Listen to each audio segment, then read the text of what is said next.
Well, hey church, welcome back to the Midweek Devotional. This is our last section of 1 Peter that we're going to be covering.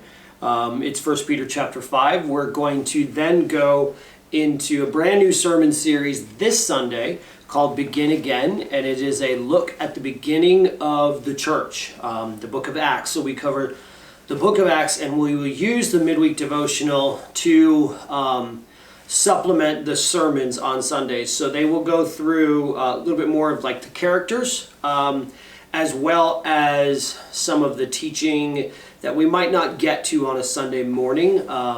For instance, we will be discussing a big topic in the third or fourth Sunday, and we'll be talking a lot about Pentecost. And so we won't be able to cover all of Peter's sermon in a sermon on a Sunday morning. So we'll use the Midweek Devotional to cover those sermons and cover some of the big topics in a more detailed way. So I'm looking forward to that. That begins this Sunday. But we're going to finish up 1 Peter chapter 5.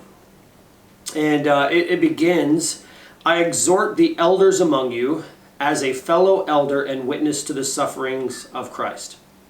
Now, this is Peter reminding the leaders of the church, hey, I also am a leader of the church, and he's kind of reminding them of his role.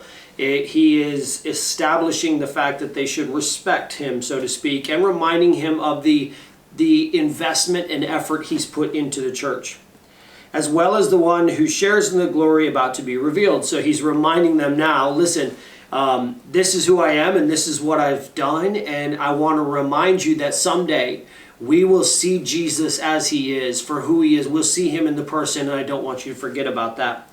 He says in verse 2, shepherd God's flock among you, not overseeing out of compulsion, but willingly as God would have you. This is something that's very important to all of us. We need to understand that we have a calling from God. It is different than an obligation. It is different than, hey, Pastor Jason asked me to do this, and so, well, I'm going to do this. But I'm not really pumped about it. I feel obligated, so I'm going to do it. We believe that God has a unique calling for every believer, and it is our job as leaders of the church to help people find their unique calling. And so our dream and our goal and our hope for you as a believer is that if there's something that you're doing out of compulsion, if there's something that you're doing like, oh, I don't really want to do this, I just am, that you would talk to us about that so that we can have a conversation of, hey, is there something else that you just feel passionate about within the framework of our church? Or is this something that we need to talk about that we're doing wrong? Or is it something that you need to grow in? Peter's talking about this in a very specific way, and it's a way that I think we as believers, we as the church should discuss. Hey, what is it that makes us feel like, oh, I have to go to church on Sunday? That's one of the signs of somebody who's observing through compulsion or serving through compulsion. I gotta go do this. Well, the truth is we get to do this because we serve God, but willingly as God would have you, he says. Then, not out of greed for money, but eagerly. There's another group of people. There are those who serve because they feel like, well, I've just got to do this. Some people believe if they do it, God will be mad at them, or they believe if they don't do it, they won't get some reward. And then there's another group of people who believe like, well, if I pastor, I can make all this money, I can sell all these books, I can do all these things. And Peter's reminding them, hey, that's not how and why we serve. Next, in verse 3, not lording it over those entrusted to you, but being examples to the flock. In other words, not using your power to influence in a ownership type of way of, hey, this is me, you owe me, I'm in charge, I'm the pastor, I'm the elder, I have more say than you. I think somebody says, I'm trying to remember how to say it, they said, there's no power that's more abused than a little bit of power.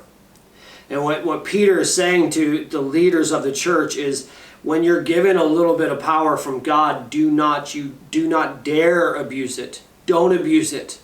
Don't use that to lord over people. I have a higher status of, come look at me, I'm on the pulpit, I'm a big deal. Or look at me, I sit on the platform because I'm a big shot. That is not the plan of the Bible. This is verse 4, when the chief shepherd appears, you will receive the unfading crown of glory. In the same way, you who are younger. Now he's going to talk about the new Christians, those who have not been given leadership yet. Be subject to the elders. So it's a good reminder for all of us that, hey, if you're an elder, be humble. And if you're a younger believer, a newer believer, humble yourselves and subject yourselves to those who have served, those who have been in their proper place. So at our church, we do next steps, and it's a 6-month-long process, and it takes a while to get there. And inevitably, every now and then, we'll have a person who will say, I don't need to go through all the next steps. I already know all this. And you know what? We don't allow that person to leave because we recognize that that person's not following 1 Peter 5. They're not willing to be humble and subject. Then he says, God resists the proud. All of you clothe yourself with humility towards one another because God resists the proud but gives grace to the humble. This is like his way of kind of summing this little section of the passage up is, hey, remember, if you're in charge or you're new, be humble. God gives grace to the humble, but he resists the proud. Verse 6, humble yourselves, therefore, under the mighty hand of God, so that he may exalt you at the proper time. It's a good reminder here that when we humble ourselves under God, he exalts us, but it doesn't happen right away. Sometimes we think, well, if I'm humble, God will, I've been humble for 6 months. That's enough. It's time for me to be in charge. That's not what the Bible's saying. It's saying at the proper time. Verse 7, casting all your cares on him because he cares for you. Throw, like a fisherman throwing a net, just toss it at God as if you have something you're just throwing to him. Verse 8, there's a couple of just last reminders. Be sober-minded, be alert. Your adversary, the devil, is prowling around like a roaring lion, looking for anyone he can devour. Resist him, firm in the faith, knowing that the same kind of sufferings are being experienced by your fellow believers throughout the world. Interesting little thought here is that the devil is referred to as a roaring lion. And what does a roaring lion do? It roars so that you will run from him and into an ambush. What does Satan do to us? He tries to get us to run from his attacks.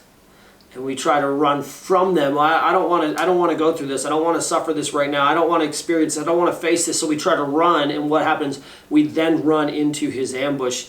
Peter says, stand firm in the faith.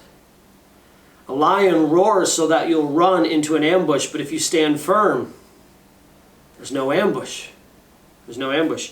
We ought to, as Pastor Levi Lusko says, run into the roar. Then he says in verse 9, remember that this is not something unique to you. He says, remember that the same kind of sufferings are experienced by your fellow believers throughout the world. One of the ways that we can understand how to be firm and stand firm under Satan's attacks and his trials and temptations is to remember this is not unique to me. This is something that I go through because I'm a believer. He wants you to feel alone. He wants you to feel isolated. He wants you to think that no one else in the world has gone through what you're going through. But Peter reminds us that all the believers go through that. Verse 10, the God of all grace, who called you to his eternal glory in Christ, will himself, listen to these words, restore, establish, strengthen, and support you after you have suffered a little while. To him be dominion forever. Amen. So as you stand firm in the faith, whatever attack you're going through, whatever temptation you're going through, remember, God will restore you, establish you, strengthen you, and support you. It's funny, recently having these strokes and then having this hole in my heart, I get a phone call or a text or a message once or twice a day in the last couple of weeks from somebody who says, you know what, the same thing happened to me. And for a long time I felt so alone. I felt like this never happened to anyone my age. This is only happening to me. Why is this happening to me? God, what are you doing? And I began to realize there are countless people out there who have gone through the same thing that I've gone through. And as I've realized that, then God has come alongside and he has restored me physically, but also mentally and emotionally, of like, okay, I can do this. He's restored my confidence and my faith in him, which was for a moment, if I'm completely honest, was like, what's going on? He's established me. He's got me back on solid ground. He's strengthened me and supported me. And now I feel like doing more for him than I've ever done in my life, because I began to realize that when Satan roars, not to run, but to be firm and to remember that there are all kinds of other believers who have gone through similar things. I'm not the only one with the physical suffering that I've had to endure. There's many others. And as that happens, you begin to be restored, strengthened. You begin to be equipped. You begin to be strengthened, and you begin to be stronger as a believer. Well, I loved going through 1 Peter chapter 5 with you. I've really enjoyed the whole book. It's a beautiful book. It's one of the best, one of my favorite books of the Bible. I don't know if we can have a best book of the Bible, but I love 1 Peter. It's such a good book.